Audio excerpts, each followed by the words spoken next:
මම කොටහේනේ නාරද හිමි කෝට්ටේ ශ්‍රී නාග විහාරයෙන් ඒ වගේම අපිත් සමග ඉන්නවා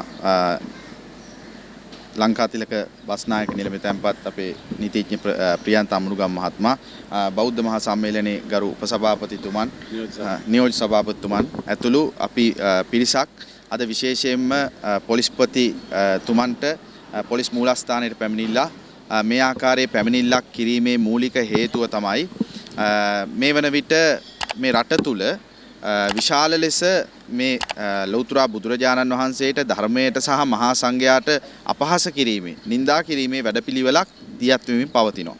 එහි ආසන්නතම කාරණාව තමයි දළදා වහන්සේට අපහාස කිරීම. විශේෂයෙන්ම අපේ ශ්‍රී ලාංකීය සම්බුද්ධ ශාසනයේ මුදුන් මල්කඩ බවට පත්වෙන්නේ දළදා වහන්සේ. අපේ රාජ්‍යත්වයේ සංකේතය බවට පත්වෙන්නේ දළදා වහන්සේ. ඒ වූ බුදුරජාණන් වහන්සේගේ ජීවමාන සංකේතය වෙච්ච දළදා වහන්සේට අපහාස කරමින් මේ කාල වකවානුව තුල YouTube සහ සමාජ ජාලා වෙබ් අඩවි තුලින් විශාල අපහාසයක් සිද්ධ කරනවා. ඇතෙන්ම මෙය ප්‍රචණ්ඩත්වය වපුරන අවස්ථාවක් ලෙස අපිට දකින්නට පුළුවන්. විශේෂයෙන්ම සමස්ත බෞද්ධ ප්‍රජාවට එල්ල කරන මරුපහරක් ලෙස අපිට මේක දකින්න පුළුවන්. ඉතින් මේ තවදුරටත් ගියොත් මේ අනිවාර්යයෙන්ම අපේ බෞද්ධ ප්‍රජාව තුළ ප්‍රචණ්ඩත්වය ඇති කරලා යම් වෛරී සාගත ස්වභාවයක් ඇති කරලා මේ සමාජය විශාල කැළඹීමකට පත් වෙන්නට පුළුවන්.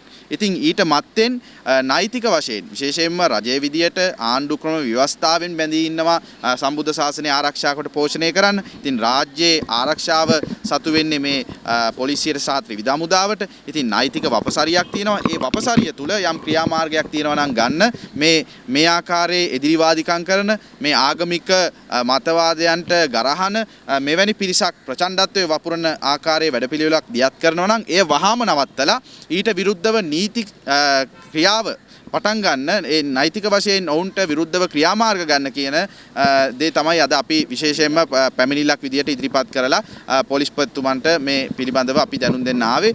ඉක්මනින්ම මේ සඳහා ක්‍රියාත්මක විය යුතුයි. නැත්නම් මෙය විශාල බෞද්ධ සමාජය තුළ කැළඹීමකට පත් වෙලා විශාල අරගලයකට ගිහිල්ලා ප්‍රචණ්ඩත්වයක් ඇති වෙන්නට පුළුවන්. ඉතින් එය නොවෙලා විශේෂයෙන්ම නෛතික වශයෙන් ආරක්ෂක අංශ විදියට පොලිසිය විදියට මේකට මැදිහත් වෙලා මේ කටයුත්ත වහාම නවත්තන්නට තමයි අද අපි විශේෂයෙන් ප්‍රකාශ කරන්නේ. විශේෂයෙන්ම පෞගිය කාල සීමාව තුල අපි දැක්කා මේ YouTube කාර්යෝ සමාජ ජාලා වෙබ් අඩවි අසුරවන කට්ටිය ඔවුන් දන්නවා මේ කුණු විකිනීම නැත්නම් ඔවුන්ගේ බඩගෝස්තරේ රැකීම වෙනුවෙන් කළ හැකි දේ මොකක්ද?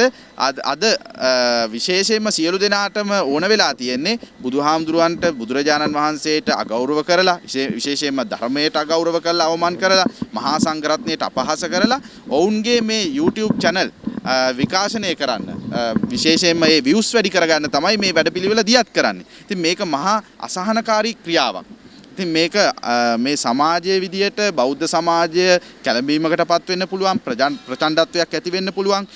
විශේෂයෙන්ම මේ ආගමික මතවාදයන්ට ගැරහීම කියන්නේ අපේ මානවිකම් උල්ලංඝනය කිරීමක්. ඉතින් මේ සියල්ලක්ම කැටි කරලා මේ සඳහා අවශ්‍ය කරන නෛතික ප්‍රතිපාදනයන් තුල ඒ නීතිය ක්‍රියාත්මක කරන්න කියන එක තමයි අද අපි ඉල්ලා හිටින්නේ.